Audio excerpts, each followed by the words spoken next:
Howdy, Riffers. This is David Sanchez, and this is episode 69 of the Riffs or Die podcast for April 13th, 2022. I hope you all are doing fine and dandy. I'm currently feeling both of those ways. My lady friend, Juliet, just got back into town for a little while. Very stoked on that. She had to go out of town for a minute here, but she'll be back just in a couple days. But if I sound a little peppy and upbeat, that may be the reason. If you want to check out what my girlfriend does, she is a realtor and she connects people that are music lovers with real estate professionals who are also music lovers or in the music industry. People that are artists, musicians, or they're booking agents or managers or guitar techs or all kinds of different positions in the music world. She can connect you with a real estate professional who is into the same stuff that you are.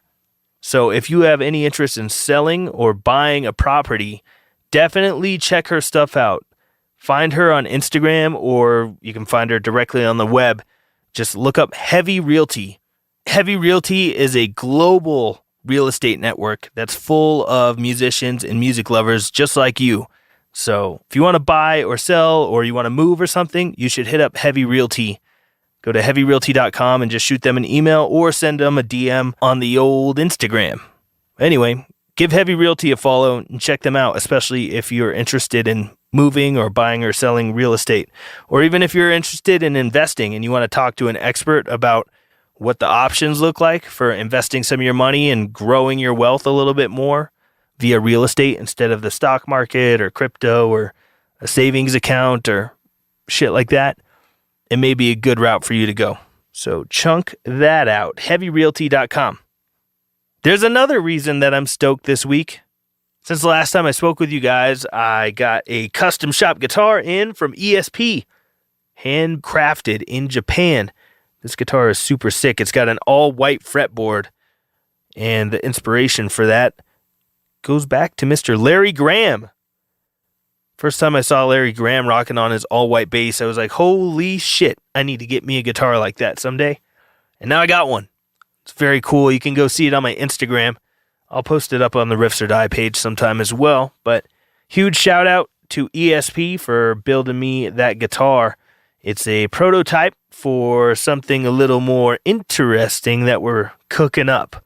So maybe more details on that sometime in the future. But suffice it to say, working on a very cool project. Anyway, if you want to support the podcast beyond listening, please rate it, subscribe on YouTube or your podcast app, and give it a like and a rating. Please share it around with your friends if you dig what you hear. And if you want to support beyond that, you can always go to patreon.com/riffsordie and subscribe as a patron. Hang out every month on Zoom. You can hang out, ask me anything you want in real time. I love hanging out with you guys on there. It's a real good time. If you want access to that, you got to go to Patreon and sign up at the $10 level or higher. And as always, if you don't want to subscribe, you can go to riffsordie.com and pick up some merch. You can show your support by picking up a t-shirt, a sticker. Got some new stickers in there fairly recently. Shipped out a lot of those No Karate in the Pit stickers as soon as they came out. So those are still in there. Don't forget. There's also posters, t-shirts, stickers, buttons. Someday I need to get some patches made, but for now, there's some cool stuff in the store. Go check it out if you haven't yet, riffsordie.com. And if you want to shoot me an email, you can do that at podcast@riffsordie.com. I'll be doing another Q&A episode in the next month or two, so send your questions over and I may answer them when I do the Q&A one. There's a lot of stuff going on in the world. There's a lot of things to talk about. And I plan on doing a solo episode on the next episode. Get a lot of stuff that I've been keeping in the back of my mind out there into the ether. There's a lot of stuff going on, like I said, and I've got a couple of opinions on some of these things. So I plan on doing a solo episode for the next one and really just kind of getting some of these ideas out of my brain and into your ears. That sounds interesting to you. Tune into the next episode. But for now, I've got a great interview. This one, we kind of waited a little bit to put this one out to coincide with a new music release. This interview is with a badass dude named Chaka Malik, the singer of a band called Orange 9mm, also in a band called Burn, both of those from the hardcore scene, and he also does his own synth music called Ghost Decibels. If you want to find him on Instagram, just look up Ghost Decibels. He's always posting some interesting shit, and he's always got a really cool perspective, so that's why I wanted to talk with him, and I'm really stoked to put this interview out. I hope that you guys will enjoy. I hope that you guys will enjoy my interview here with the wise and always positive Chaka Malik. Let's do it! I was checking out some of you guys' shit earlier today. Same here. What'd you listen to? Give Me Liberty, not Give Me Liberty, Give Me Death. There's two things. I listened to one of the newest songs on iTunes, and there was this joint on YouTube where it was like the last song, and you're like, are there any freedom lovers in the house? Oh, yeah. That is Give Me Liberty. Or Give Me Death. Okay. Except when I said, I was like, that sounds like a long-ass song title, but I think that was a song title. Yeah. That's like a song title I would have. Long as fuck. Yeah, you know what? The one thing I really like, one of the first bands I got into, I got into hardcore as like on my own, right? I didn't have no friends, no big brother, cousin. Cryptic Slaughter, that Money Talks record. Mm-hmm. I love that record. And that, I felt like that was thrash that didn't seem like it was trying to like be like, fuck you. Just like, there's a bit of innocence in that record for me. You know what I mean? Because they sound pretty young too. They probably were. I mean, you know? when Metallica's first record came out, those guys were 19. We put out our first Havoc record when I was 20. So right. What was that? 2013, 14? The first record came out in 2009. So I didn't see your shit going back that far. Yeah, 2009 was the first full-length record we put out. How's it like? What do you? I see you guys got a new record dropping and shit like that. Like, what's been going on with the band? I mean, there's not really anything to report right now. Everyone's kind of doing their own thing, working a lot, and we currently don't have a bass player. Oh shit! Currently, the world is still a little hectic, so we're not like dying to get out there and have some shows canceled. Right? Yeah, I fucking smell you, man. Like, I've been debating. Like, this is Cousin Joe from Black and Blue. You know Black and Blue? The band? Yeah. No. The in New York, the hardcore kind of production company. They do the B&B bowls. Oh no, I've never heard of this. So Cousin Joe, he thinks like us, you know, in a lot of ways, right? He posts a lot of shit about what's happening right now. And I was like, yeah, maybe I'll do some Orange 9 shit, right? And then I reached out to a couple of people. I was like, yo, you guys want to do it? They were like, found a drummer. He's like, yeah, let's do it. And then something happened where I just felt like I don't have the energy to try to compile this shit. It needs to come together from a fucking higher perspective for me to want to do this right now. You know, I'd rather do something new, you know what I mean? Like that like my new passion is in and stuff like that, you know. The new stuff, I was checking out Ghost Decibels earlier. I got some new GD shit that's pop. That shit's boring and really on it. It's just depressing to me. It's depressing. New music is not depressing. Yeah, okay. Well, to me, that shit's depressing. So, I mean, there's a couple of, whatever. I mean, thank you. You're very nice. You know, but that shit's depressing. I actually was interested in it because I just bought a Moog last year. Oh, nice. Yeah, that's what's up. I have some shit. I went through this period where I was really super focused on myself. You know what I mean? And how I felt and all this is that and it's negative. It's just too much. There's nothing uplifting about it. There's nothing that is empowering about it. There's not even, in my opinion, enough connective tissue in it because it's so focused on how I felt about, even when I was talking about things that I thought were relevant, it was so like my point of view and not like this kind of from a connective tissue, from an eye-to-eye vantage point, you know? So that's what I listen to. That's what I feel. I feel this self-importance that really just doesn't resonate with me right now. I gotcha. Yeah, and that's something that I know that you and I both get along on, is looking at things from a macro level where everything is a little more connected instead of taking things so personally. We're looking at things from a human consciousness, not from our personal consciousness. Absolutely. It's a big reason I wanted to talk with you, because a lot of the stuff that you post up online is very similar to what I say, and you post a lot of videos. And one thing that I really like about when you're giving these monologues, you're talking about current events or human nature, and you always end it with a positive. There's always a positive spin on the end of it, no matter how dark and evil the content of the video and the subject you're talking about is. I really love that and respect it, and that's a big reason I really wanted to speak with you. I'm fucking thankful to be here. I love the podcast. I love what you're doing, and I think that it's needed. I think this community can only benefit from, you know, the voices, including your own, that you have on the podcast. Yeah, I'm trying to make the world a little bit nicer than the way I found it. I appreciate that. So let's jump in. How do you want to start? I mean, do you want to start out with telling everybody who you are? I mean, I'm going to give you a nice intro here, but you're the vocalist of Orange 9mm, Burn. Yeah. Chaka Malik. I grew up in hardcore, started singing for a New York hardcore band called Burn in like 89. Did a few EPs with them on Revelation Records, Love Revelation Records. Did one EP on Equal Vision. Then myself and Chris Traynor started Orange 9mm. Chris left, and we had a couple of other folks, my boy Taylor, and some other people joined the band. Did a few LPs with Orange 9mm. We just re-released the last record that we recorded called Pretend I'm Human. After Orange 9, you know, I went on to do other kinds of music. Currently, I have something called Ghost Decibels, which is kind of like electronic-y, right? Kind of thing, kind of dark electronic.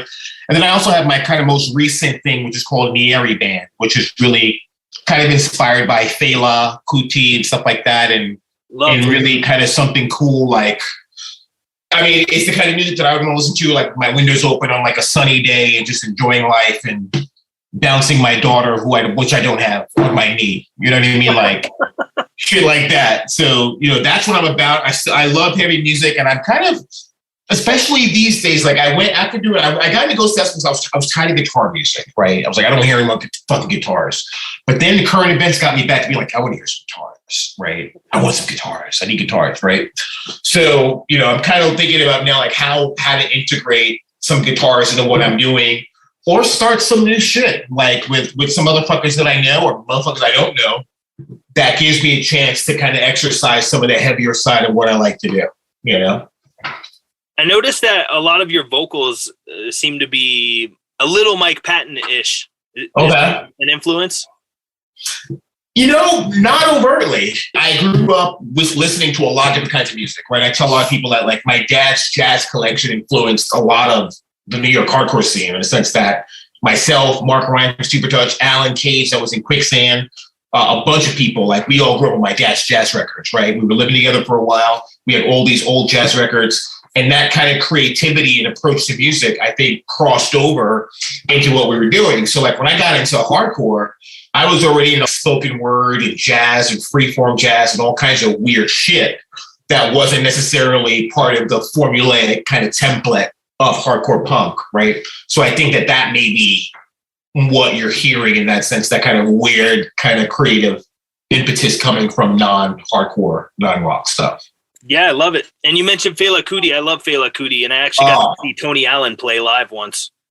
Yo, I was on stage with fucking Fela Kuti. Well, rest in peace. I was on stage the day, like, I was leaving the house. This is like, whatever it is, 35 years ago or something crazy. I'm leaving the house, and my dad's like, my dad was a photographer, professional photographer, documentarian. It was in and shot When We Were Kings, that Muhammad Ali documentary. Oh, wow. Yeah, so I'm leaving the house. He's like, going to the city. I'm like, yeah. He's like, well, if you want to go to Central Park, I'm going to be shooting Fela. If you do, roll up to the stage, just tell them that your dad's on stage. They'll come get me, and I'll bring you on stage, right? So I remember that day I went to a store, I bought Power Windows by Rush. So I had Power Windows, and I go up to Central Park. I'm like, yeah, my dad is photographer, and they brought me on stage. But I can recall none of the experience of being on stage.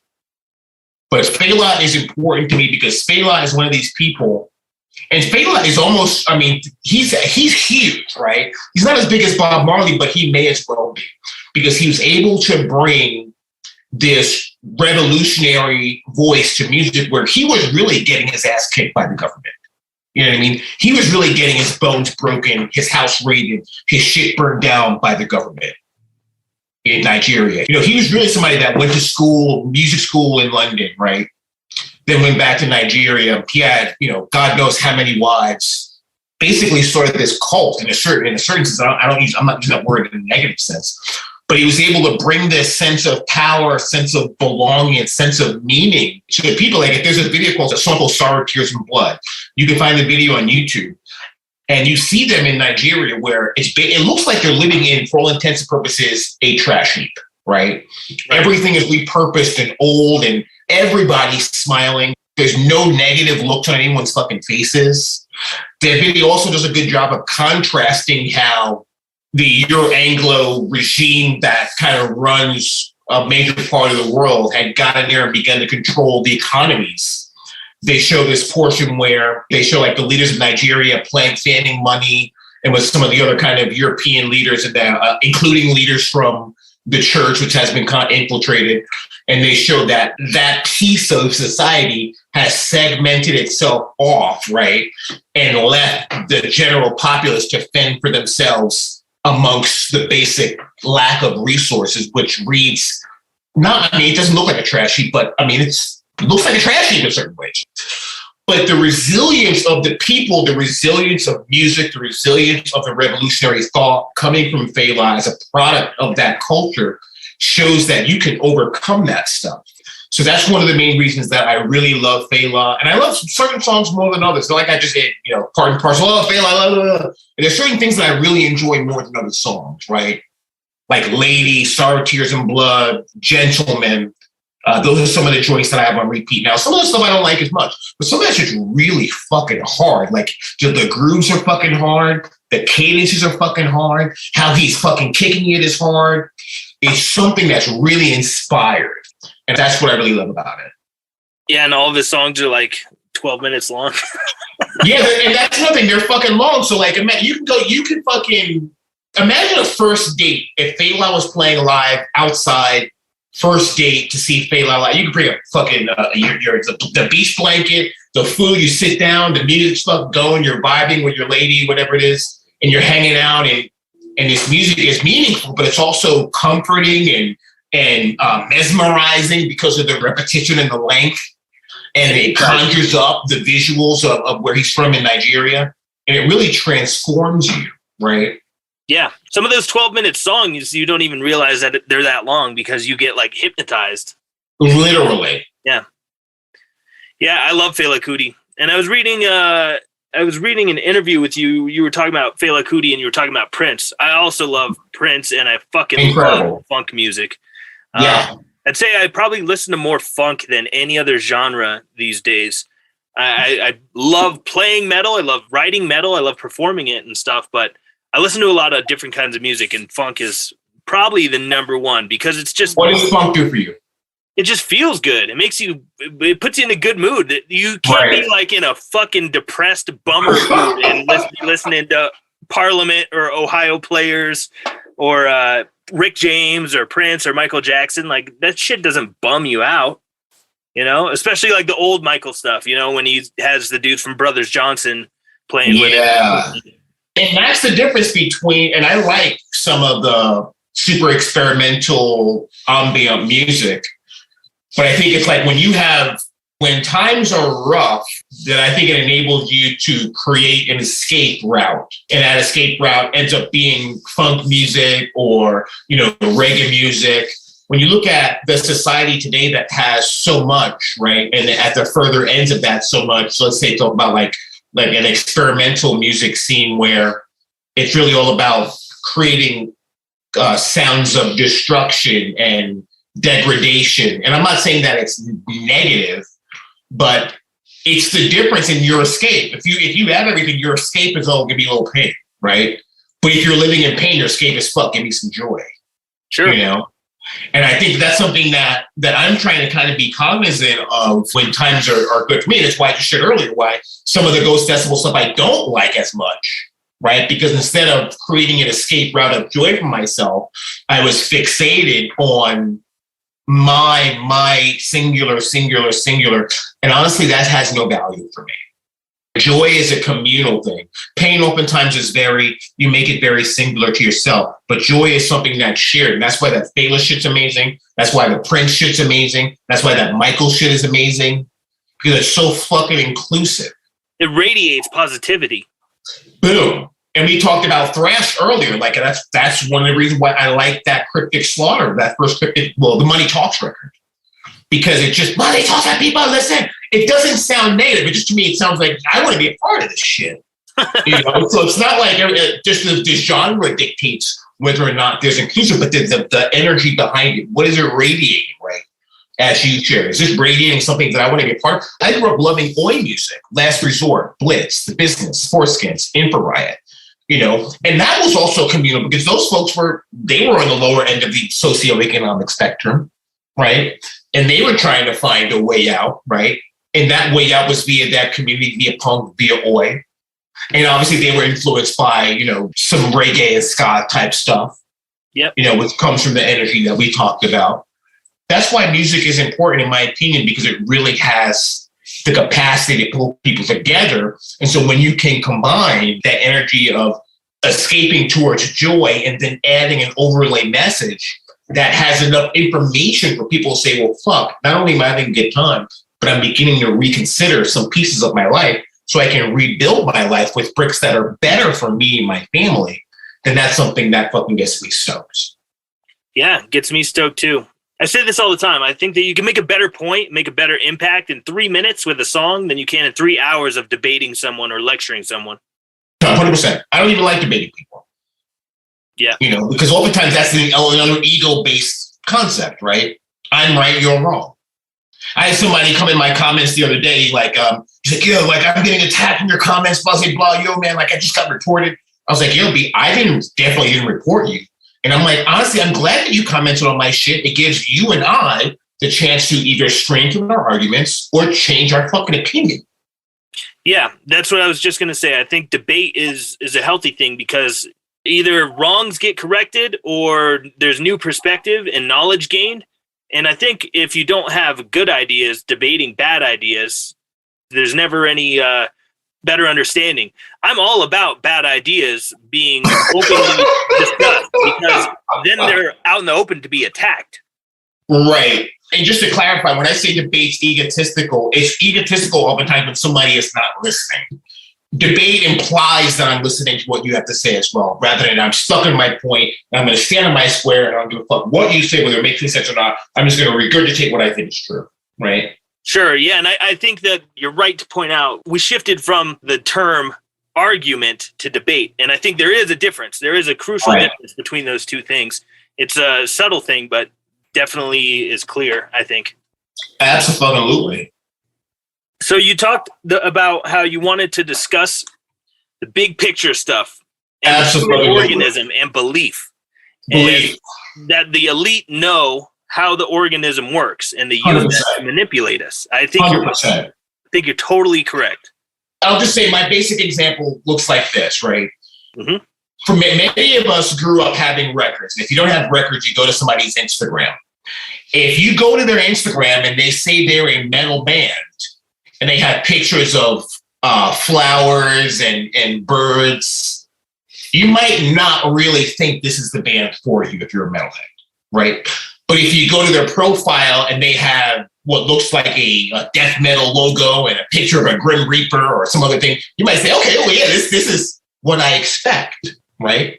So my thing is this: belief is what allows the continuous flow through of a concentrated idea that develops into a concept that then you can begin to feed on and digest, right? So if I believe, if I'm in the record store and I see an image on a record and I like that image, I begin to put together an interpretation, an expectation around what I'm going to hear.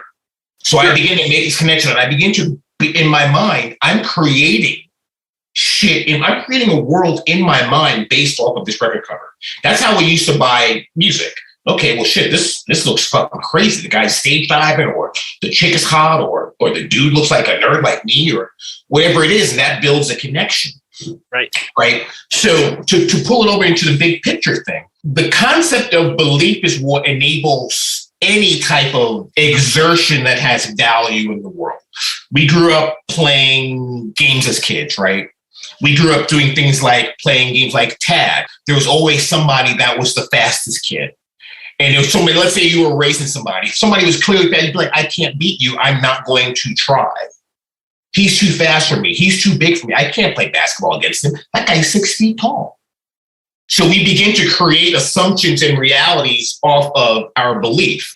So when you take it to the point of, and there's a few levels to the shit that I'm gonna try to share.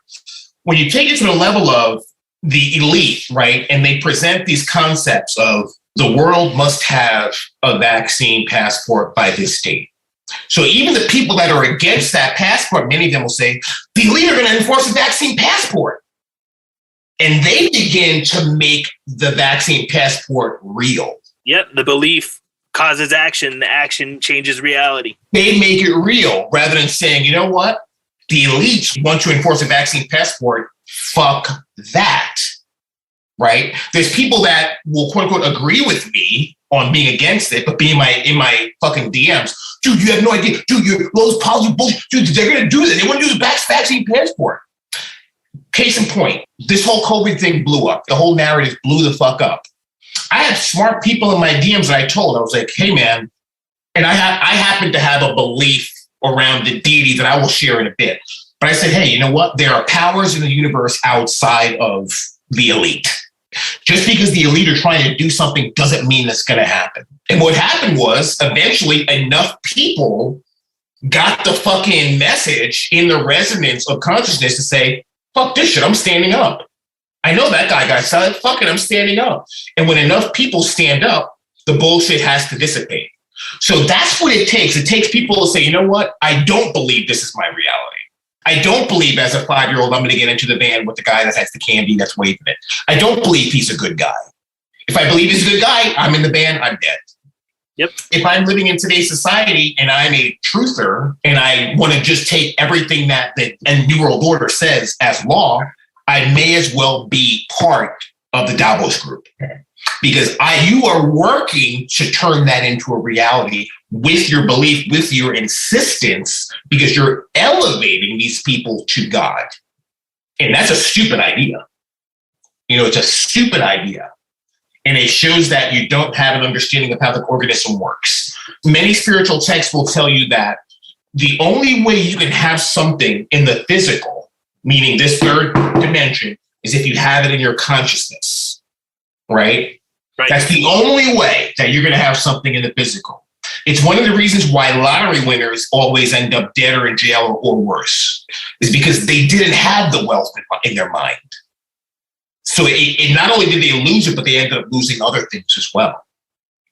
So you have to understand that you have to have if it's freedom that you're after, if it's sovereignty that you're after, these things have to live within your awareness. You have to begin to imagine it the same way you imagine what that band would sound like as you looked at that gatefold record. Like, this looks fucking crazy. This must sound like something I like. You have to begin to build in your awareness. What does freedom feel like? How would I walk if I was free? How would I communicate if I was free? What would I post if I was free? Yep. Right? The first step to being free is believing that you are or should be. So let me ask you, I pose this to you as to help grow the conversation. What are some things that people can do to begin to make that belief a reality in their day-to-day? To make someone start believing that they are free or should be free, that's a tricky question. That's a real tricky question. I'm not sure how you get someone to believe that they're free or believe that they should be free. A lot of people today seem to be largely programmed, and that programming is very hard to break, that conditioning, because you really think about government schools, public schools, it's basically 12 years of obedience training. Totally. And that conditioning is very hard to break. However, I largely broke out of that stuff from listening to comedians. People were making me laugh at the same time they were making me think. George Carlin completely changed my life. He started that crack in my brain that made it crack wide open. That's what I was going to point. So when you laugh, And I'm gonna laugh my mind. When you laugh, you feel a bit of a crack. It's like a physiological thing where this some people refer to them as bands that track your consciousness. They release, like they contract open. Yep. And that energy, that light can come in. That's why if you want to get a chick, you make her laugh, right? Oh my God, she loves me. Oh, she's laughing, right?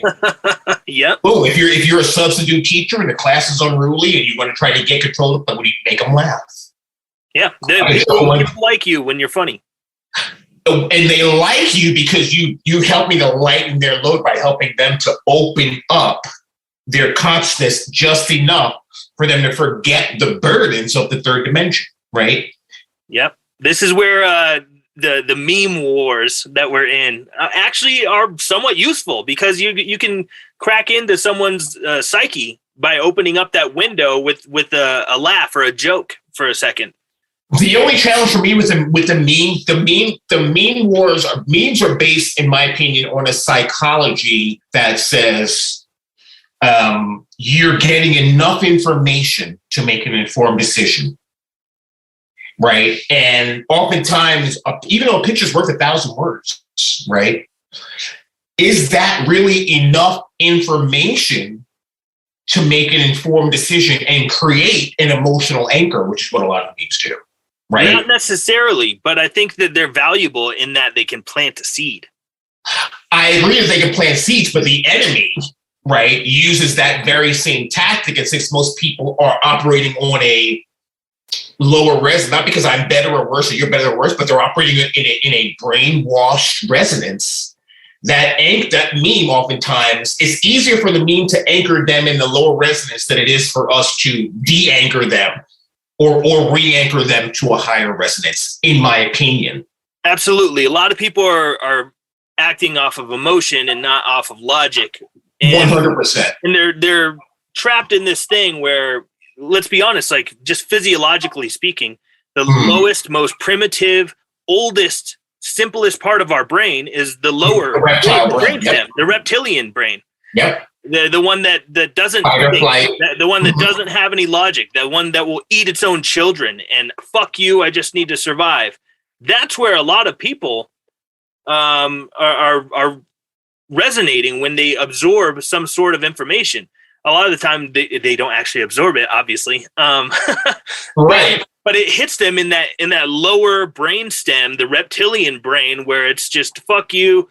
This is the lower brain is selfish. It's not empathetic. It doesn't think about others. It's all about me. Right. And, I was listening to something earlier today, this interview with this dude that used to be a satanic priest. He used to be a Satanist. And he was a priest, and so he knows all about this stuff. Mm-hmm. And he pointed out, and this is something I already knew, but he pointed out that in Satanism, the basis of it is to be selfish, to do whatever. Right. Will to be the whole of the law.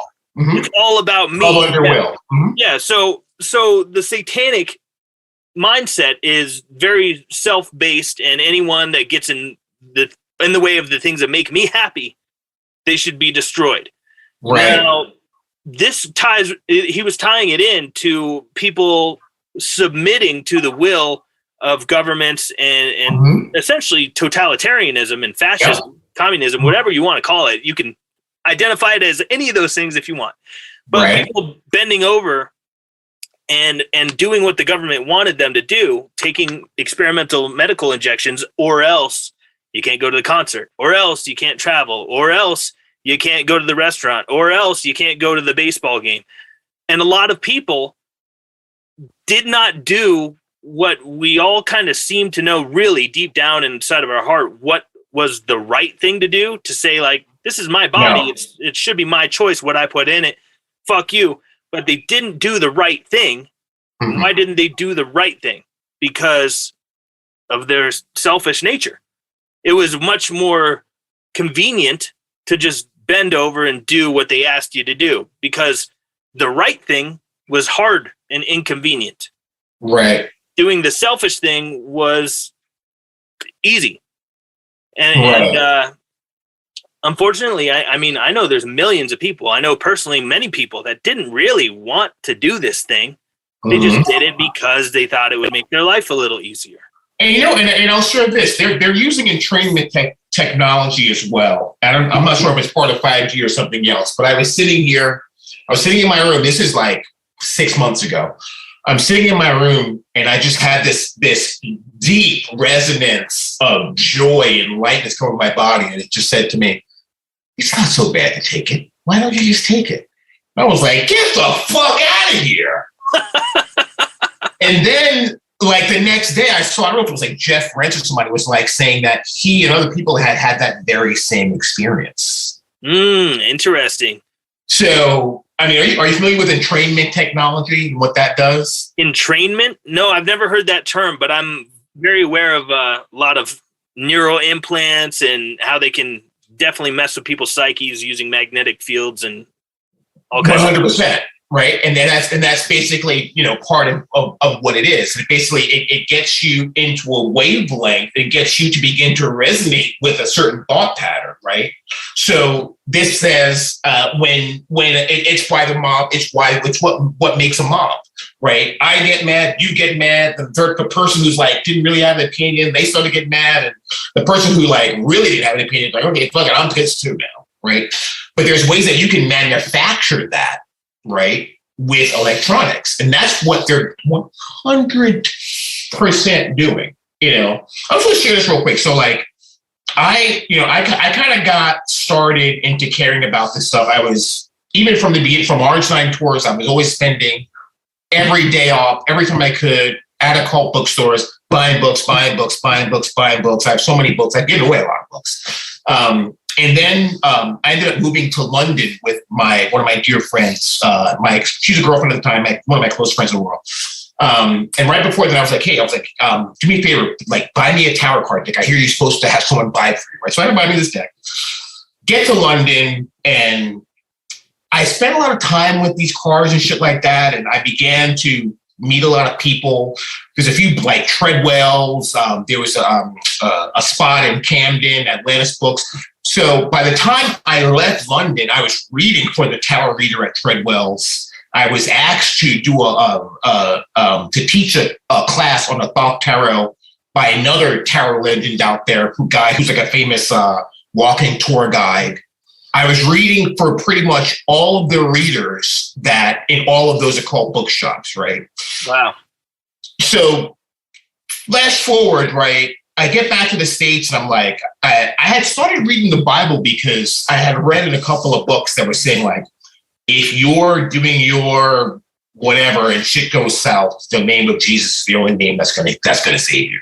So I was like, all right, let me find out about this guy. This is fucking crazy, right? So I'm like smoking weed, reading my Bible on the way to work. Then I hear in my head one day, I want you to stop smoking weed by the end of October. I was like, I said out loud, I can't do that because I'm not going to say her name because homegirl's fucking pain in the ass. That's what I said out loud, right? And then next thing I was like, you know what? This might be something, let me just try it, right? So I went back, and I had a weed card out there. So I went to the dispensary, I got a bunch more weed, smoked a tiny bit of it, and I threw away like $100 worth of weed, like a vaporizer, all this shit, and I never had a desire to smoke again. I started smoking again, but I just stopped again recently. So I was like, okay, like this is interesting. Like, I was smoking a lot of weed. This voice told me to stop smoking weed. Now I don't feel like I need to smoke weed anymore. Like, so flash forward, like me and the same girl are in the Bay Area, right? And she's taking out one of her contact lenses and she starts to scream. At this point, I had come into a knowledge of Jesus, right? So it's she. And she's yelling out. I'm like, what's going on? She's like, my eye. She comes over and I see her eye, her cornea. She had ripped her cornea as she was taking her contact lens out. Oh, shit. And I said, what do you want to do? Do you want to pray? Or do you want to go to the hospital? She's like, let's pray. All right, let's do it. Right. So we get down, we're praying. She's crying, we're crying, praying. How do you feel? I'm feeling better. Okay, great. Right. I had some oil that I had got from a ministry that we had fucked with. Praying more.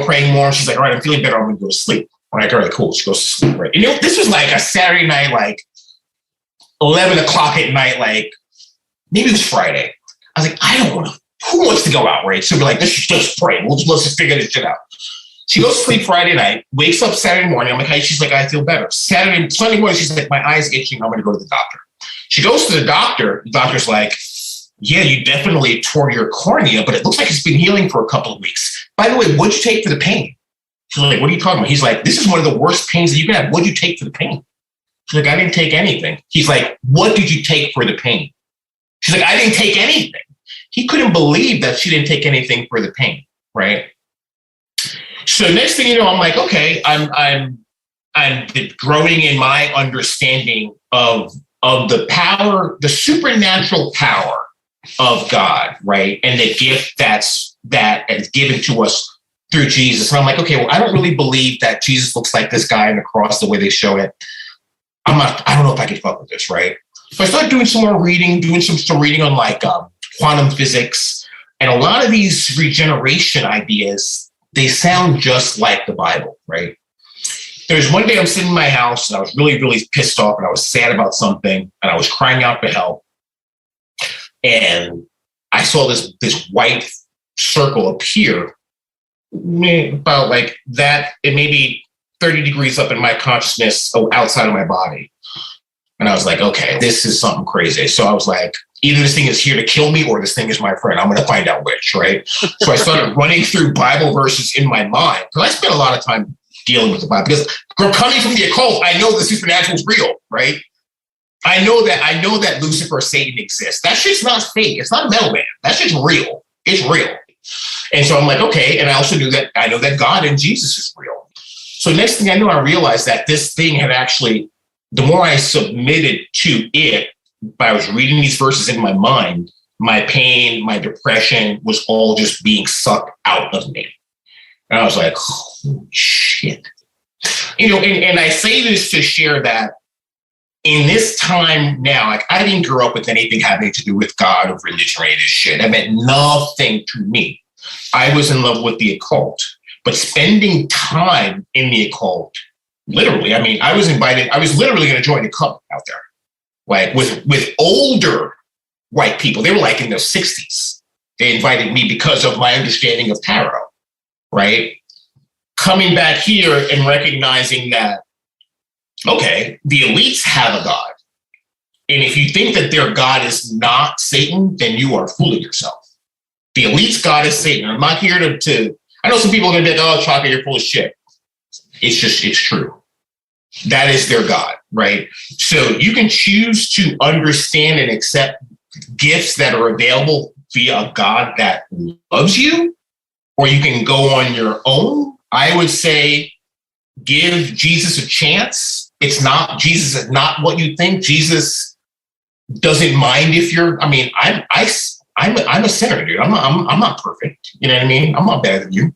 I'm probably worse than you. I probably do worse shit than you, right? I probably do worse shit than most people, But since Jesus has come into my life, I've been able to get along with my dad, rest in peace. I've done better at my day job shit, thankfully. I've had better relationships. I feel more able to speak out. Jesus is the one that told me, I need you to speak out against these vaccines. I need you to speak out against these vaccines. So I went out on a limb when my family basically disowned me for a period of time, right? My friends laughing at me, especially my friends in bands, they can't like my post anymore. They don't want to do with me, right? Because I'm coming out against this shit. But in my mind, I know that I was told to do this and I knew from the beginning that I was right. You know what I mean? So I share this to people that, if you're somebody that, especially if you're dealing with like suicidal thoughts, I've been suicidal my whole life. You know what I mean? I'm not suicidal now, but I suffer with all kinds of shit, But ever since Jesus came into my life and began to work with me, it's dramatically improved my life and given me the understanding to see what the elite are doing. The elite's plan is not just to give you a vaccine passport. The elite's plan is to overwrite society. That's why they want to change the DNA. They want to change your DNA because they want to destroy the creation that God has made. Some people hate, you want to hate God? I get it. You know what I mean? Life's tough, right? But the elite want to destroy God's creation. That's why they want to destroy the concept of belief. If you don't believe in anything, then I got you.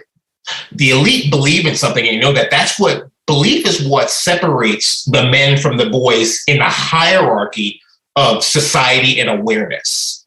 You walk up to somebody let's take somebody that's down in their luck, right?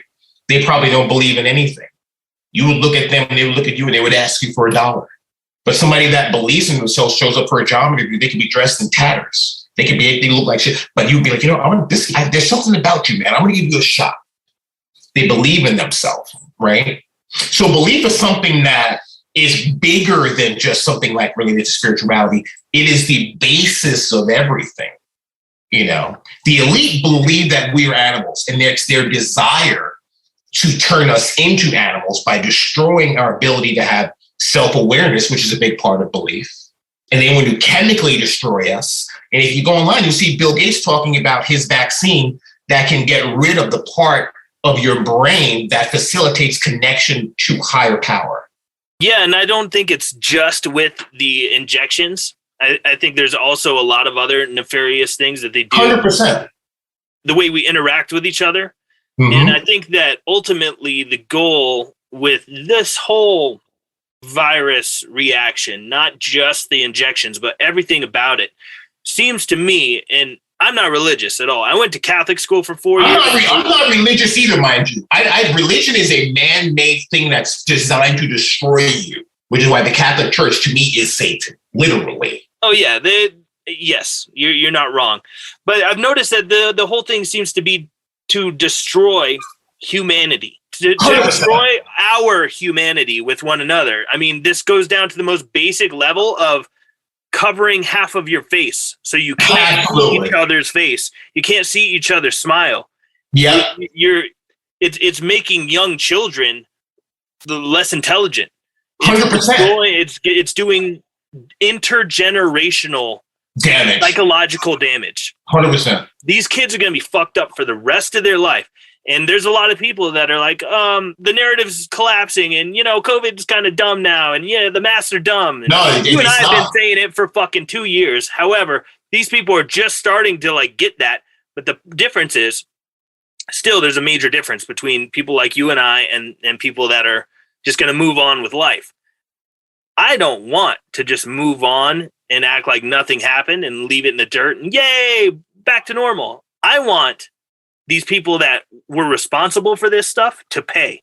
Absolutely. They need to pay, because this is not just, move on with life. No, you coerced and forced many people, millions of people, to take an experimental injection that there's plenty of evidence now that destroys your immune system. 100%. Disconnects you from your. Let's stop there, because for the people that are like, Chaka, you're talking about God and Jesus, you're a fucking idiot.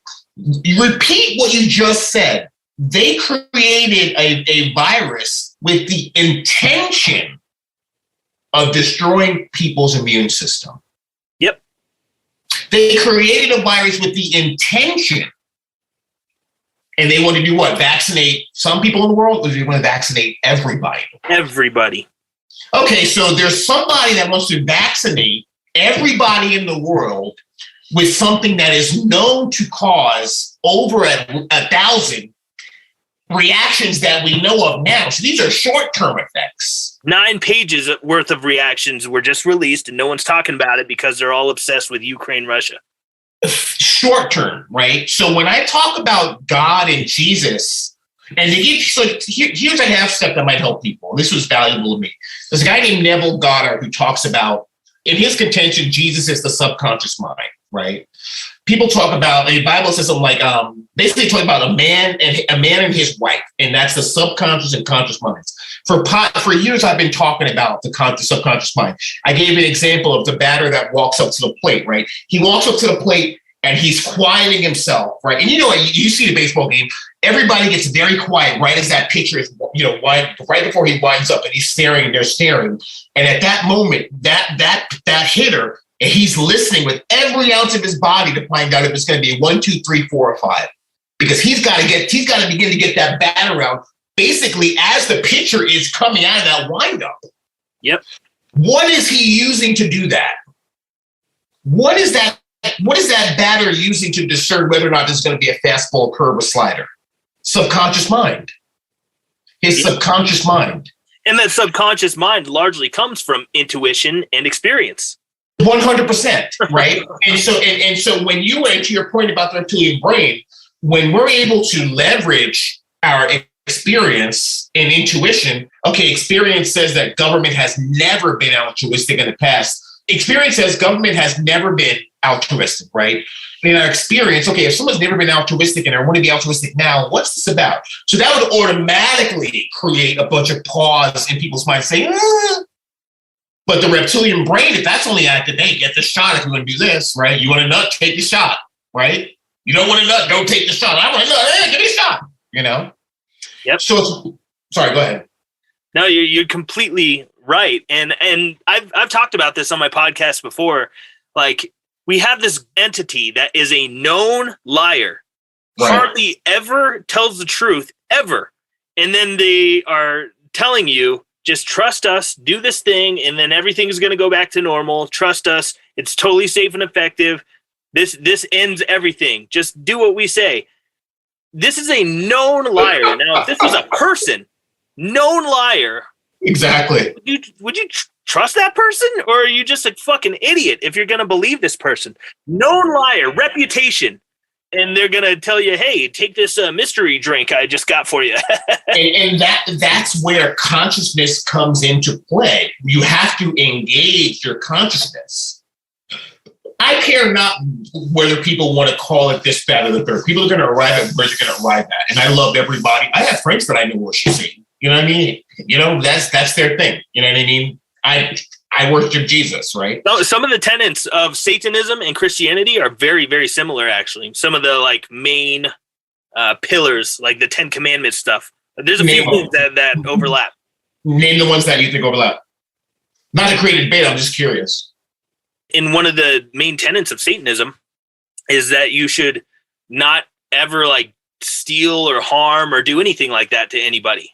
But the thing they add on to the end, though, is if they do it to you first, you should destroy them. But that golden rule kind of thing is even in Satanism. It's in Hinduism, Buddhism, Satanism, Christianity, Islam, Judaism, Jainism. It's in all of these things. The golden rule is really the number one thing all these religions have in common that really should be practiced. Right. And what I'll say is this. I think that if you appreciate the world as a mirror to yourself. Like, so when I look at you, I see myself. When I look at anybody, my roommate, anything, even a kitty cat, there's a cat who I look at, and whenever I'm making some food and he wants some of my food, I think of myself. And when I might say, wow, I would love to have that endorsement, or I would love to have that deal for my day job, or I would love to have that conversation. And I will think about myself. And I'll say, yeah, kitty cat, I'll give you some of the food. Because that's what it's about. Your world is a mirror. How you treat with people is how you get treated. That's the basis of, that's what karma is based around. Back what you put out. Yep. That is the ultimate truth. So I think that the more that you look at that as the ultimate truth, and if that is your guide, then you'll live by the sword, die by the sword, right? But if you're defending your life, then that's not living by the sword, right? But if you're living by the sword, meaning you're taking people's lives when it's not right, then that means that ultimately you will have to suffer that same fate. So appreciating the world as a mirror, I think when you do that and grow your understanding, and as I am trying to do, grow my understanding of consciousness, grow my understanding of what was that white disc that was presented to me, and I'm studying Silva hypnotism techniques. They talk about projecting an image. It would be the same spot in my consciousness. So in that phenomenon is something that I found an example of in another kind of modality, a way of kind of looking at life, right? So, once again, my thing is this. Do I believe that you can be a good person, quote unquote, and not believe in Jesus? Maybe, I guess, Do I think I'm a good person? No. I know that I'm not a good person. I know that most people, even the Bible tells you that there are no good people, right? Because we are all fucked up by nature. We do fucked up shit. We're not perfect. The more I realize I'm not perfect, the more perfect then I can then become, right? The more I realize, you know what? To your point about unless they do it to you first, right? If someone and friends have fucked me over, friends have fucked you over, for sure. Have you had a friend fuck you over? Yes or no? Of course. Okay, so does that mean that then you should go fuck them over too? No. It means that, hey, that guy fucked me over, his mistake, her mistake, I move on. But if I'm operating in a lower form of resonance, I might say, yeah, you know what, you fucked me over, so now I'm gonna fuck you over. Yeah. Now all of a sudden, I'm right where you are. That's too much work.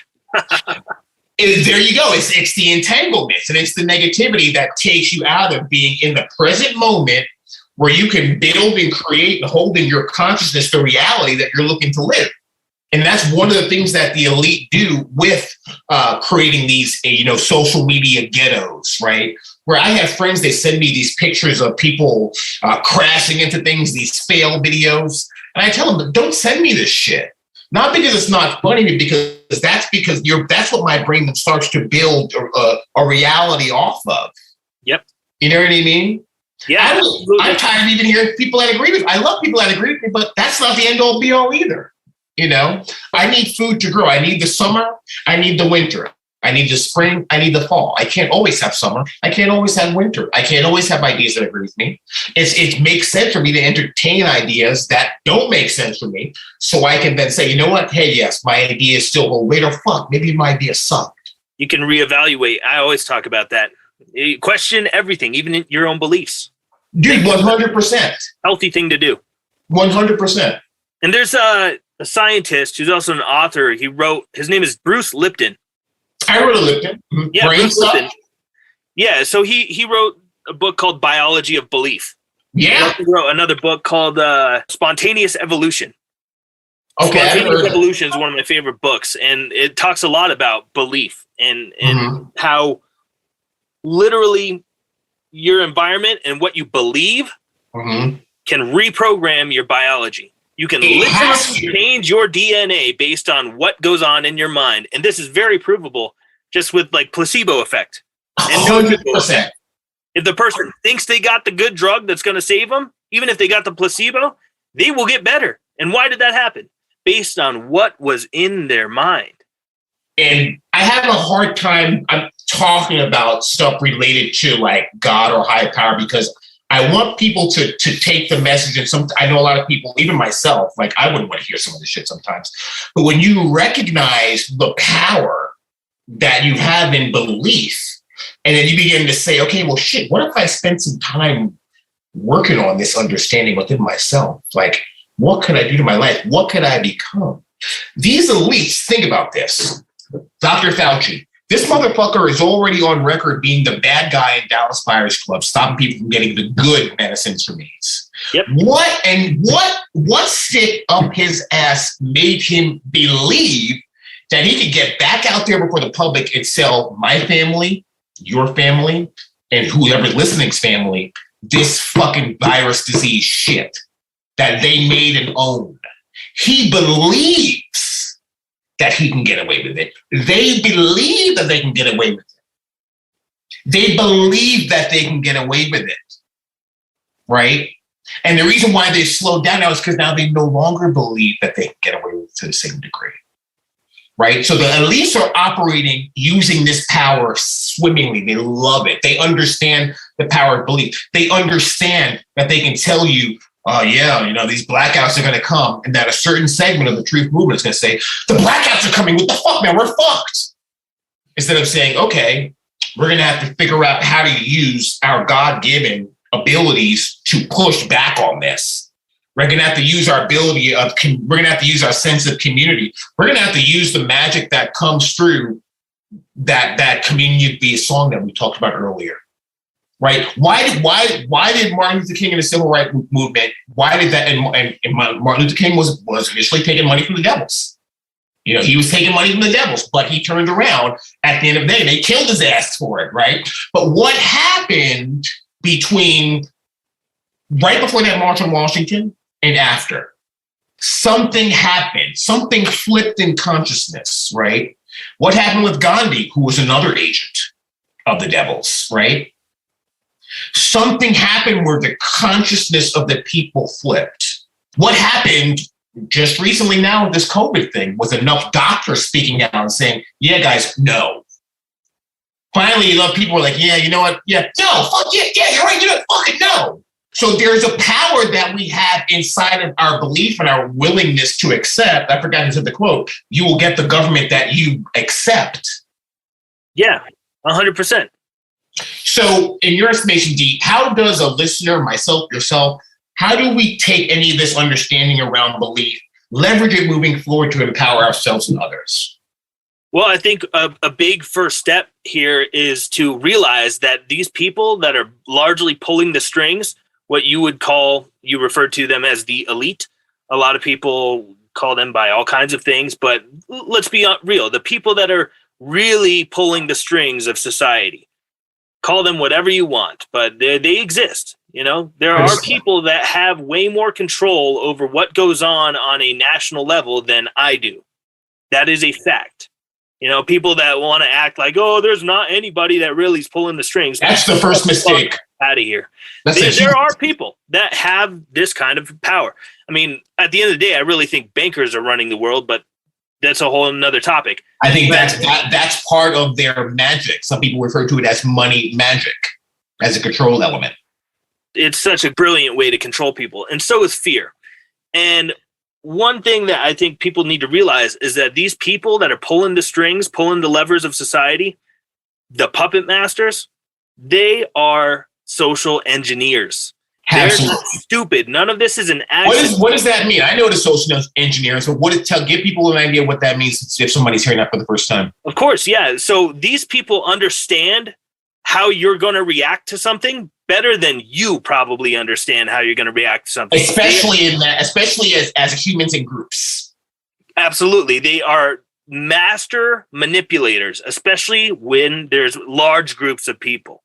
Not necessarily on an individual level, because people are very unpredictable. However, when you get people into groups and into hysterical mentalities and mob mentalities, they are very, very easy to control. It's a tired trope at this point, and people largely tune out when you say it. But like sheep 100%. Do what the shepherd wants them to do, because they all watch each other go a certain direction and they just follow. That's what they do. Right. Humans are not too different. It's rare to find a free thinker or, a critical thinker that is in their own footsteps instead of following everyone else. That is not the norm. No. Now, these people are social engineers. They absolutely understand human psychology. They understand how society operates, and then they can pull the levers in the right order to get the reaction they want. This is the Hegelian dialectic: problem, reaction, solution. Problem, reaction, solution. Mm-hmm. They make the problem to get a specific reaction. They know they're going to get that. They get the reaction that they want, and then what do you know? They have the solution. Exactly. Problem, solution. This is just like the like everyone's familiar with by now, the virus. Probably got cooked up in a lab. That's looking more. Moderna owns part of the fucking virus. It's on record now. They own part of the patented virus. Mm-hmm. That's right. Moderna owns part of a genetic sequence that's found in the virus and in the vaccine. It's a fact. Okay, so now let's be honest here. So we just said that. So people, and one of the things that got me off track as a late teenager was this concept that evil doesn't exist. And if someone is going to create a virus, let it loose on people, and then sell you a vaccine, I reckon to say that that's evil. Absolutely. And here's the evidence that evil exists. We have the potential to be evil. 100%. Every single one of us has the potential to be like Hitler or to be like Gandhi. Every single one of us has the potential to be like Pol Pot or to be like Jesus. Yeah. We all have that within us. Absolutely. Some people gravitate toward the evil. Most people, I don't think, gravitate that direction. However, sometimes we slip up. There's a crack in the dam, and sometimes evil does come out of us. Absolutely. You'd be the nicest guy ever, and every once in a while, you might fucking explode because you are so good at containing your anger. We're all guilty of it, but we all have the potential. Exactly. There's a guy, Jordan Peterson, some people like this, people don't, but he talks about a dangerous man is not a man that is non-violent. A dangerous man is a man that can be violent, but is able to control his violent nature. And that's what humans are in their primal state. We have the ability to grow and take on more than we can chew, right? But then by the time the elites give us the fluoride, the school, a lot of the bullshit that weakens our innate real sex drives, we're no longer able to express violence in order to save our family. We're only able to be petty, right? And express violence in like a reality TV show way, where we're slapping somebody or demeaning somebody, but we're not able to take on a real threat to our family like Fauci and some of these motherfuckers, right? Divide and conquer. Could you imagine if the amount of vitriol and passionate distaste that so many people have for quote unquote anti-vaxxers? Could you imagine what would happen if they redirected that hatred toward the IRS, who is our common enemy? This is divide and conquer 101. This is how they've gotten us into this position, because they divide and conquer. Everyone's obsessed with the differences. Yeah. Skin color, where you're from, sexual preference, what sports team you like, how long your hair is, do you all kinds of shit. By the way, I'm a fucking fan of your hair. I love the beard, all of it. You fucking look awesome. Oh, thank you. I grew it all myself. But they focus so much on the things that divide us, whereas maybe the things that unite us, maybe they're not as numerous or as easy to dissect. However, they're way bigger than the things that divide us. And the number one thing that they fear, the elite or the people that are running shit, that really possess the control, is people recognizing that they have common enemies and to stop being bickering with each other about stupid shit and actually coming together and fighting what's really holding everyone down, not just some people. And dude, and that's why, bringing it back to Fela, that's why I love the Fela story. That's why Bob Marley is so transcendent, right? Yeah. Because the joy and the human spirit fighting to be joyful, right? That sounds maybe fighting to be joyful, but when you're oppressed and you recognize the power that's in you, and you can express that fight as joy, it's fucking contagious, man. Yes, and courage is contagious. Yes. That's a huge reason I wanted to talk to you, because I see you have courage. And I notice you're wearing your PMA hoodie.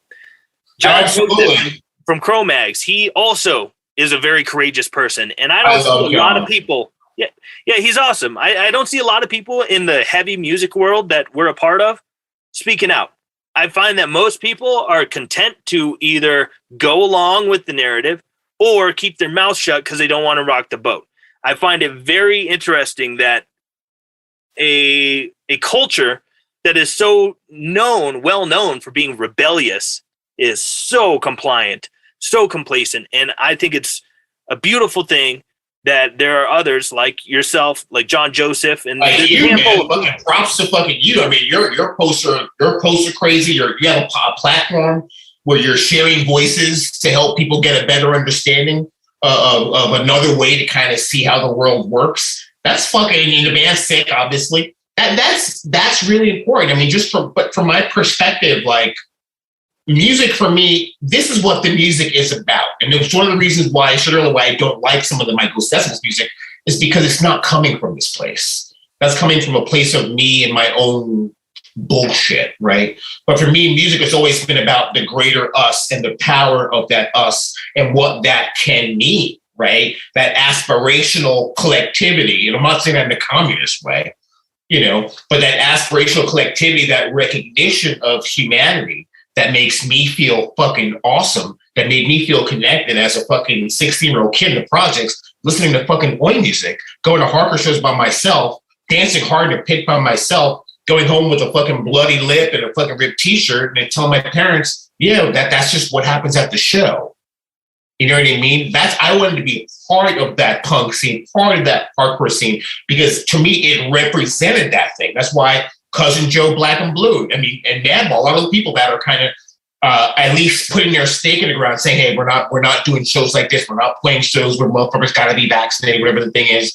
And hey, you know what? I have friends and family, all stuff that were like, "Yo, I had to do it for my job," and I'm not against you if you got vaccinated, bro. You know what I mean? By no stretch am I against anybody, even those that might be against me. If you're against me, hey, you know what? That's on you, bro. You know what I mean? I'm not against you. I wish you the fucking best. Obviously, not in terms of hurting me, but I wish you success in your life and achieving a higher level of consciousness and awareness, because that's what's real. Peace of mind. I was talking to one of my boys about this. I recognized what peace of mind meant a couple of years ago, and I strove to have peace of mind. When you have peace of mind, then it really does change your fucking life, you know? Peace of mind, meaning I would have peace in my mind. If you have peace in your mind, then the rest of you have peace here. You know what I mean? But the elites, whatever we want to call them, they want to make sure that, as Klaus Schwab recently said, the world is becoming very angry. We're creating a very angry world, right? Speaking once again to your point about the mob being easy to control, right? So when these motherfuckers are able to take away your peace of mind, take away your health, take away your sense of communion with other humans, then you're fucked, right? And your sense of security and well-being. Boom. Fear is the number one motivator. It's the easiest way to control someone's behavior. You can make someone eat their own shit if they're scared enough. You fucking hold the loaded gun in their fucking forehead, you can make them do whatever you want. Fear is the number one motivator, and they know that. These people are social engineers. They're not stupid. And they know stuff. Exactly. We just similar to a computer, the way a computer programmer knows how to program a computer, the elite know how to program us. They know our desires. They know our drives, right? And that's why people think about, like, for people that don't want to, think that God's weird, think about even what Oprah said, believe that you have a thing and you shall have it. Once again, going back to this belief, understanding, right? When Oprah was doing her shit about with Eckhart Tolle, they were teaching people about the secret and resonance. And I'm not saying that I'm for anything really, but the resonance thing will always be true. What you bring yourself in resonance with is what you will get in your life. If you have friends that are doing dumb shit, you're like, yeah, this ain't for a minute. You bounce, right? You bounce when shit gets hairy. But if you're the person that wants to get into the hairy shit, you might go looking for it, right? So I would ask people to be aware of their resonance. Ask themselves, can I control my resonance? If I'm in a shitty mood, do I want this mood? Would I benefit from being in a better mood? How can I alter my thought pattern to put myself in a space that's more beneficial for where I want to be right now? Force yourself to smile is a good start. That literally creates physiological changes within the body. Yep. That makes you feel better. Yeah, it's really amazing. And believing that that's going to help you also doesn't hurt. Yeah, I see people, someone reminded me about this today, that depression has become fetishized, right? A lot of the women that I find, physically attractive because they're from the punk scene and they wear the right clothes and they have the makeup that I like. A lot of times you'll see them doing these poses where they look depressed or withdrawn or not there, and that's considered sexy. I think do you know the poses that I'm talking about? I'm sure I could use my imagination to exactly. I'm not even saying that anybody's legs are open or titties or anything, but just like a facial picture. Like this fetishism or fetishization, I'm making up words, of depression is real bad, dude. It's bad. Yeah, it's like you talked about resonance and vibrations and stuff. Like, that's not higher vibration shit. And people will think that we're total fucking hippies for talking about this and stuff. But it's kind of a real thing, It's about energy. And everything comes down, Tesla said everything in the universe comes down to energy, vibration, and frequency. Frequency, yes. Everything comes down to that. And it comes down to even like you knocked on your desk earlier. Mm-hmm. That's because this is operating at a slower frequency than like the air. Exactly. The air, I can twist my hand through it. Exactly. Because it's operating at a different frequency than this desk right here. And so think about that. So if you're feeling depressed and you're operating at a slower frequency, you're more like the desk, right? But if you allow yourself to feel lighter about life and you believe that your life can improve, then you're more like the air that you said you can wave your hand through. And Lord knows, I mean, life is short in many ways. I'd rather feel lighter and like the air than I would heavy and like the fucking desk. I've been depressed. So I told you before, I've been suicidal for the larger part of my adolescent to adult life, right? Like many people fucking have, right? And it's not fun, bro. No. It's not fucking fun. You know, I know many other people have fucking dealt with shit like that, you know? And I think it's part of the reason I felt that way because something in me knew that there was more to life than how I felt. You know, there was more to life than this feeling of like, wow, what is this? This is not worth it. Whatever this is not it. This can't be all there is. What I'm feeling now can't be all. There has to be something more. And then once I opened up my awareness and my consciousness, then I started to feel like, okay, I have to keep asking myself for more. I have to call up my family member and reach out to them and initiate that friendship with them. I have to reach out to my homies. I have to strive to do better at work. I have to strive to be better with my music. I have to make the effort. I have to wind myself up. You know what I mean? It's up to you. Really, happiness is a choice. You can have a miserable day or you can have a good day. 99% of it is up to you. Absolutely. And when I say, for me, happy, I mean, I grew up loving punk and some really heavy ass music. And I still love heavy music, right? And that makes me happy. So happiness doesn't have to be this flowery thing where we're in the daffodil field, right? That's not what happy means. You know, happy means whatever happy means to you, but it's a resonance where you feel satisfied and fulfilled. If I'm a warrior and I'm fighting for my family and I've killed 1,000 men that were trying to fuck with my village and I've got blood on my sword and on my face, I'm going to be fucking happy as shit. But I was able to protect my fucking family and my village, right? So happiness is a relative thing. It doesn't mean flowers, daffodils, and Tweety birds. Some people are happy when it's gloomy and raining. Yeah, it means satisfaction, right? And a lightness. And yes, this moment can go on forever, and I would be happy and thankful. Being light, I think that's very sound advice.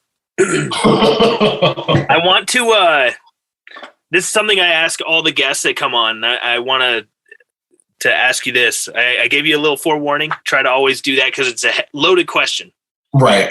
If you could give one piece of advice to future generations, what would you want to tell them? My honest answer is it would be to give Jesus a chance. Give Jesus a chance. Jesus is not what you think. He's not who you think. You know, I know there's a lot of famous people, you know, a lot of people that are in heavy music that have a knowledge and understanding of Jesus and the Lord, and it's helped them to live a more fulfilling life. And as times get more and more rough, the understanding and the direction of making the right choices, that's going to be able to help you and your family. Jesus is the best advice that I could give to anyone.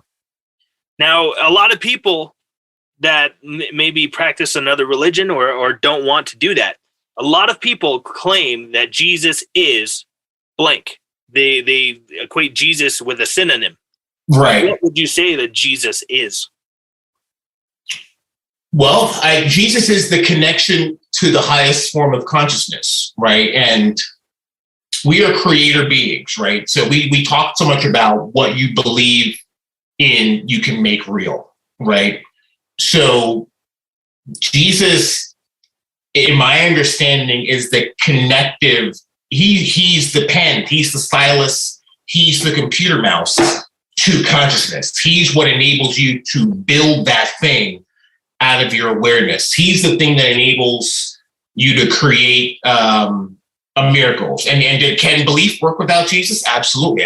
But Jesus is a different level in my understanding and my empirical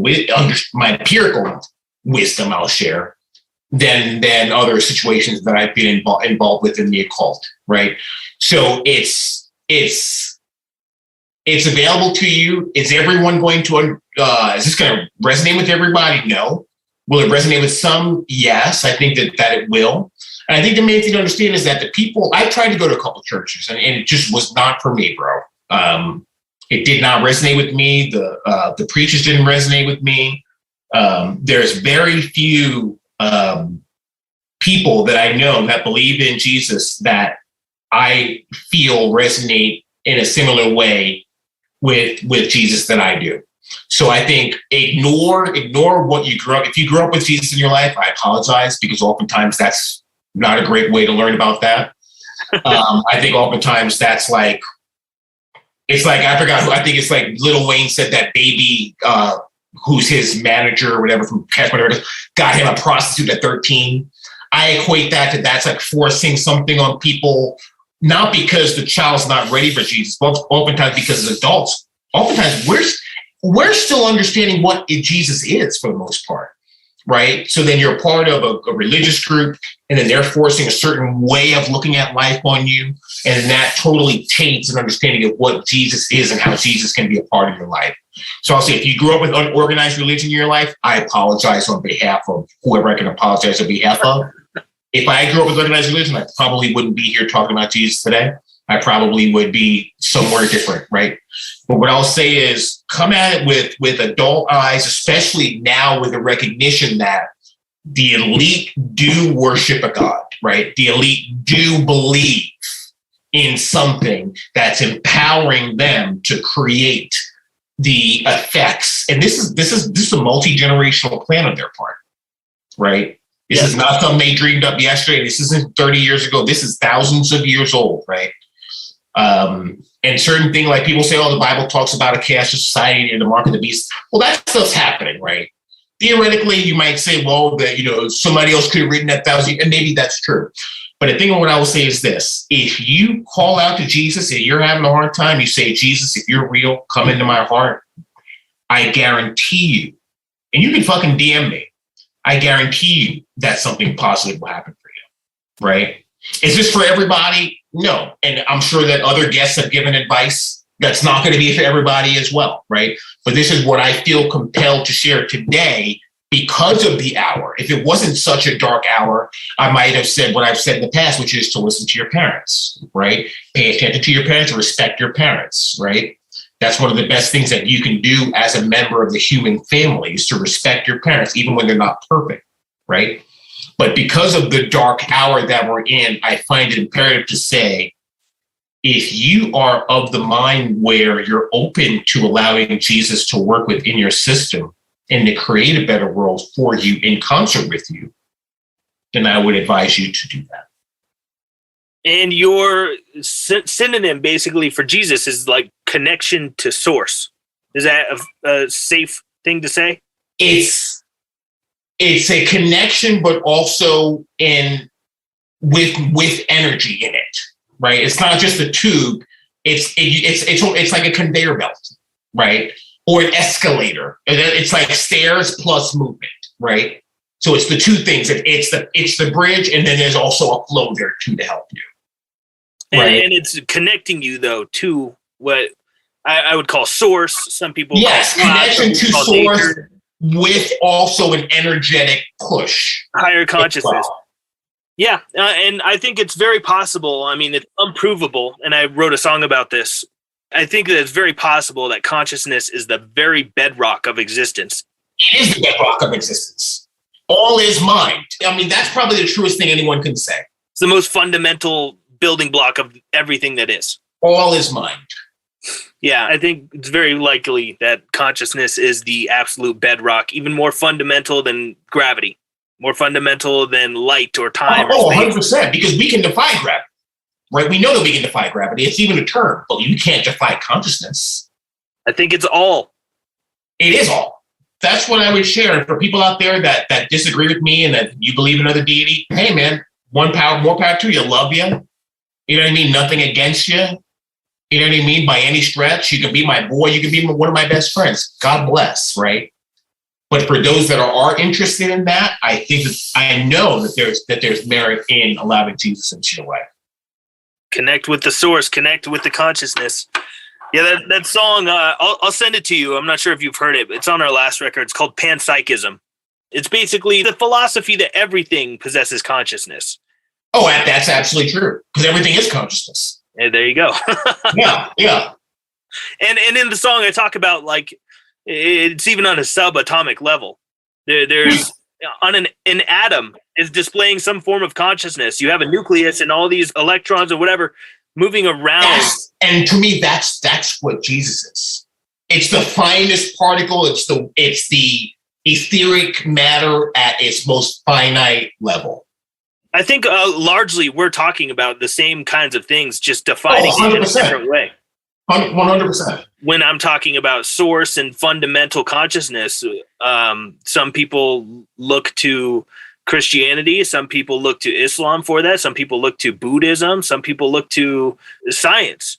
A lot of this comes down to some very basic fundamentals that I think we lose sight of because of where our minds are led. Like the stick with the string with the carrot for the horse to keep moving. Right. This is where the social engineers want our minds, and we lose track of who we really are and where we really are and when and how and why we really are here. Right. I mean, what I'd say is if someone is able to understand consciousness at the very fundamental levels, then I think that they're going to be beyond me and most people. They're going to be at the level of Christ consciousness, which is what some people would say, right? And maybe that's something that we all experience when we're gone, when we stop existing in this plane, because we have this animation inside of us. My body, every molecule of my body, the instant I pass, is still going to be here. But what happened to the energy that was there? And even scientifically, they talk about, was it the second law of thermodynamics, that no energy can be created or lost in the universe. Right. It's just merely transferred into something else, changes into something else. Absolutely. That animation, that electricity that animates us, it doesn't disappear. It transfers into some other thing in the ether. And maybe we all experience eternal bliss. Maybe everyone experiences heaven. I hope we do. That'd be my hope, because I know that I'm not perfect, and I hope to have everlasting life, Fingers crossed that's how it all works out. I mean, they call it the sweet release of death. That can't be for no reason. It depends on who the they is, right? I guess that's true. But, we're not weighed at that point, assuming everything is consciousness. You might not take your memories with you. I mean, there's a lot of evidence to support that you probably wouldn't. I mean, someone gets brain damage, they get in a car accident, they don't remember who their kids are. Right. Assuming that when your brain completely shuts off, that you're going to take all your memories with you doesn't make sense to me. I raised that same question to somebody I know, and we talked about that, where I don't know what he's talking about. People would recognize each other in heaven. I said, well, I don't know if people would. That's an honest answer that you gave, and that's the same answer I have. I don't know. But one thing it will be for sure, if we are just consciousness experiencing itself subjectively, when we are released from this meat vehicle skeleton that we animate, when we leave our body, it's very possible that when we're released into the ether, we're not limited anymore by this brain. We're not limited by the biology, and maybe we will possess knowledge of all things. In that way, maybe we are godlike and return, ashes to ashes, dust to dust. Maybe we return from where we came. That sounds good to me. That's true. That sounds good. Let's to me. do it. I'm open to later it than sooner. When the time is right. Not yet. Right? Yeah, not right now. This is not a suicide pact. No, and I said, I shared before that I've been suicidal. I'm not suicidal. I haven't been suicidal in many years. But I just shared that because I know a lot of people are going through a lot, right? Are going through, especially right now. Heavy time. Right? And if you're able to change your understanding via your consciousness, then that will free you from some of that burden. Yep. It'll make you lighter, make you feel lighter. Even if you gain weight, you'll feel lighter. Pandemic pounds. You know what? Just for everyone listening, though, like if you do happen to gain weight, just you can identify as trans slender. And if anyone wants to say that you've gained weight, they're actually being a bigot. I've never heard that one before. Wow. Trans slender. Oh, wow. I never heard that one. My little brother dropped that one on me. I liked it. I've never heard that's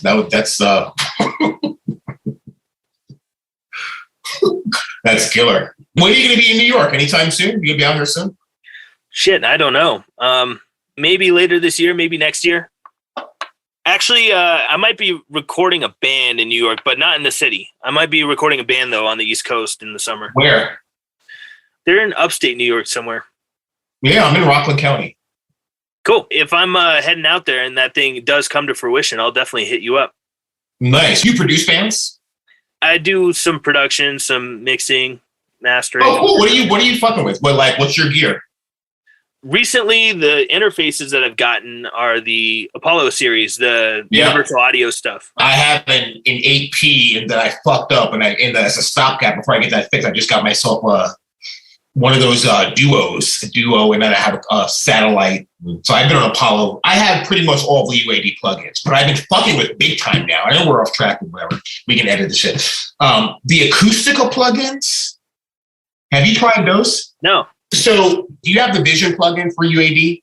The API? API? Yeah, I've got that. So I watched this one guy from Something Mills Studio did a shootout of his API box, that box console versus the plugin. Yeah. And the differences that I noticed were some of the 3D and just some of the transient and some of the dimension and the transients. And I was like, fuck, I really missed that. I want that. I could feel the movement in it. And I started listening to some of the acoustical plugs that I had that they're very CPU heavy. And then I started to realize, okay, so this is what I want. There's a pulsar module that makes something called the P42 or something like that, which is a model of a triad transformer with low pass, high pass, a saturation function, a couple of boosts, low and high boosts. Using that in concert with some of the acoustic stuff, I'm getting that jumping out of the speakers. This sounds like a console feel a lot more. A lot of those saturator plugins make a huge difference. Big time. Which ones are you fucking with? Alive. By who? Got one from Softtube. I've got one from SPL. I've got one from it's a Brainworks plugin, but I can't remember what it's like some saturator, BX saturator. Yeah, saturator. Okay. Yeah, that thing's How do you like that Softtube one? Is that the Harmonix one? Harmonix? Is that the... I think it's literally just called saturator. Okay. Yeah, and it's just one knob. Just like... Yeah, I know what you're talking about. Makes things a little more vibey. A little more... Yeah, absolutely. What UAD plugins are you fucking with? My favorites, I really love the Neve 1081. I have that, yeah. Yeah, I like that better than the 73. Just absolutely. Something about it sounds a little sweeter to me. The Definitely. API is nice. Mm-hmm. And I really love, it's fun on vocals and like on snare drum and shit. It's very heavy on the DSP, but the Thermionic Culture Vulture. The Culture, I have the Culture, yeah. That's a fun one. You can get some crazy distortion and cool saturation from that thing. Absolutely. Yeah. Have you fucked with that Avalon yet? The 737? No, I've watched some videos of it. It sounds pretty good. Yeah, I mean, it's cool. I've been using that on some synths, and I threw it on to fuck with a vocal track. I have the Vox Box is something that I really like. That new reference mic pre that they released is really good. That's probably the most dimension-filled plugin I think that I've heard from UAD. You know, it's crazy. The SSL, I love it for what it did, but I'm not a huge fan of it now compared to some other things. That Helios, the new Helios one, is great for guitar, synths, all that shit. Yeah, even just turning it on, it makes it sound a little warmer. Absolutely. You just put that plug-in on, and it just automatically sounds a little sweeter. If you try to, and I think that if I had noticed, I would have showed it was on sale last week. But the Acoustica makes a Pultec, they call it purple. So the UAD, I have the soft tube, the tube tech one, and I have the UAD Pultecs, right? And when you spin those knobs, it does. I watched the video by this point. I forgot the guy's name, but I was like, okay, he was playing with a real Pultec. I was like, okay, like that's what a Pultec should sound like. I was able to hear the real musicality of it. When you spin the dial on the UAD and the tube tech with soft tube, it's pulling in shit from other frequencies. It's not as discreet and sweet. The fucking Acoustica Purple, when you fucking turn that knob on like 20, 30, 60, 100, it sounds like, holy shit, like I'm really hearing it just grabbing that. And they have on sale, they have a couple of these. They have an 1176 compressor called Nickel. Way better than UAD's 1176. Really? Because I think the UAD 1176 is killer. And I had a couple of 1176s that I sold years ago, but wow, cool. It's the difference between something kind of sticking out. Like, have you ever had to buy a pair of OEM headphones for your cheap headphones for your phone? And you're like, oh my God, why does it sound a little bit shittier? You know what I'm saying? That's the difference between like the Acoustica Nickel sounds like, okay, this is what I remember the phone sounding like, versus having to replace them with the cheaper headphones. I mean, the UAD shit's good, but the Acoustica stuff is just so much better. I'm like, part of me is annoyed that I've invested so much. As I shared, I'm not lying when I say I have pretty much every UAD plugin. Mm-hmm. I mean, and I did, but like, the 3 for $3.99 and all that, those deals that they have. And I've been on that platform for years now. It's hard for me to recognize, dude, that like, I got the 1073 when it came out. And that was like 2015 or something stupid. So the Acoustica stuff, is it spelled with a C or a K at the end? Acustica. ACU. Okay, got it. Dude. I'll look that stuff up. Dude, it's fucking incredible. I was going to tell you about this other plugin I just saw came out like 2 days ago. What is it? Waves. Oh, that vocal clarity? Yeah, dude. That thing is good. It's like Isotope RX, but way, way better. I haven't gotten it yet. Really? I'm going to get it, and I'm going to use it for this interview to clean up. I have the dryer running in the background. I'm going to clean up the audio with that thing. And it's on sale like $30. Oh, that's a great deal. Yeah. UAD has that C-Suite box. Have you seen that? I've never used it, no. I ended up getting that. I use it sometimes for tracking, but I have to. See, I'm one of these people, so like it's my fault. And this is talking about karma, right? So I had ordered these like foot spas, one for myself, one for my mom, where you put your foot in it, it's got the ionic thing, and it sucks all those hot out, makes water brown, and throw it away. So I ordered it in like February. It was like August. Shit still hadn't shown up yet. Maybe it was like March. Shit still hadn't shown up yet. And I recognized they had charged me for then some other product, right? So I called this woman and I'm like cursing and totally out of character. She's like, sir, you can't talk to me like this. I was like, you gotta be fucking kidding me. She's like, I'm hanging up on you. So she hangs up on me and I like slammed my phone down, knocked over my juice into my AP. Oh no. And that AP needs to go to the repair shop. So this whole thing, if I would have said, hey, you know what, ma'am, I'm fucking sorry. Like, I'm a bit frustrated. Please accept my apologies. I would have never had to fucking pay for that repair. Instant karma. So this shit's fucking real. Yeah, and most of the time it does work out perfectly. There is some times where pieces of shit get away with some crazy stuff, or people that are really nice just get shit on by life. Sometimes it happens, but that's an exception, not the rule. Right. Yeah, I feel you. Thanks for the conversation. I think it was good, right? I mean, I think we give people something to think about. I'll probably get some unfollows. Yeah. I'm used to that by now. Who cares? I don't. I'll try to find somebody that does. Exactly. Thanks for taking the time, brother. I would love to chat with you again someday. I'll send you my number as soon as we hang up. Yeah. Thankful for this. I'm hoping people take shit the right way. I think that they will. I think people will understand, what I'm trying to convey. And I thank you for being willing to let me talk about what is real for me. That's a big deal. This is an absolute free speech platform. I want everyone to say whatever they want on here.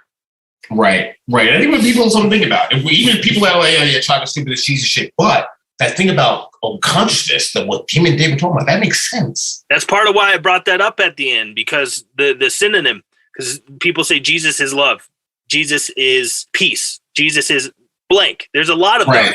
And I wanted to get something out of you that was that, because some people are going to hear Jesus and just turn it off. Right. Hey, I get it.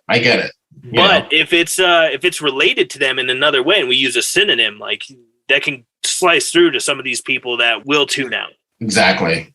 Oh man, thank you so much, brother. I really appreciate this. I'm really, really thankful that you would have me on your platform. Thank you so much, David. Oh yeah, of course, man. Thanks for fighting the good fight. You keep it up, dude. I love seeing the stuff you put out. Don't stop.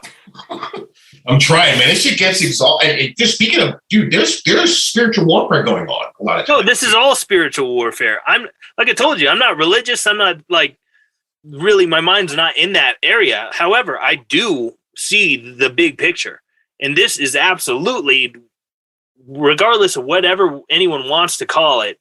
Right. Understand what you're saying, and this absolutely is a spiritual war. Right. This is spiritual warfare. Everything that makes us human is under attack. Absolutely. Their goal is to destroy everything that makes us what we are and connects us to this whole thing, the whole planet, the whole thing, all the stuff that connects us with the deeper thing. They're trying to just choke it all out. Yeah. Yeah, it's absolutely sickening, and I'm glad that there's other people that are seeing what I'm seeing, because if it wasn't for people like you, John Joseph, and just a handful of other musicians, I would be like, am I fucking completely crazy? Am I the only person that sees this? I think a lot of people see it, and part of what makes me sad is that by shutting up, what do you think is going to happen? Evil prevails when good men stand by and do nothing. Boom. Boom. Have you had John on your show yet? No, right?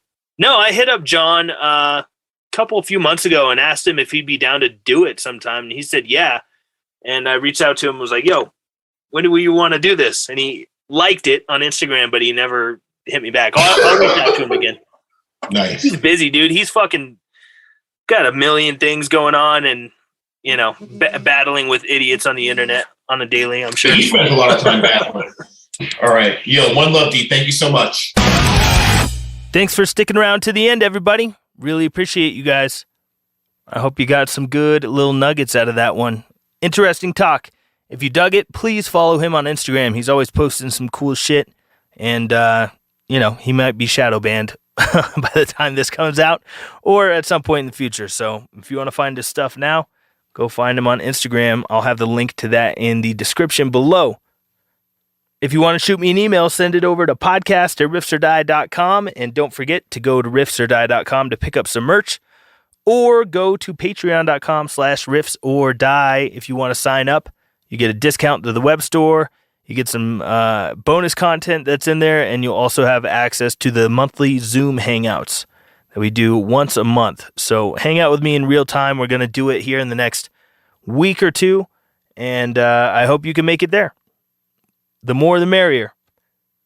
Like I said, next episode is going to be a solo one, and I'll be catching you guys up to speed on what's been going on with me lately and what's going on in the rest of the world. Should be a doozy. Oh yeah, and before I forget, I talked about using a vocal clarity plugin that's brand new from Waves on this episode to clean up some of the interview audio. But that plugin is brand new, and the computer I'm running on right now is quite old. The operating system is not up to date, so that everything runs smooth with old stuff. Anyway, to make a long story short, that plugin could not be used to clean up this audio. So don't take this audio as an endorsement of what that plugin sounds like. I did, however, get a new computer recently, and I'll be migrating all of my plugins and all my stuff over to that new machine, and I should be able to use that new Waves plugin. So in the future, I should be able to use that Waves plugin, that vocal clarity, to clean up some of the messy audio anytime I do interviews. But hopefully this is the last one that sounds like that. And in the future, they'll all be a lot cleaner. Until then, I hope you all connect with Source and become a little more wise and a little more at peace. Don't forget to take care of yourselves and each other. Try to leave the world a little nicer than the way you found it. We're all gonna be all right. Talk to you soon, everybody. Adios.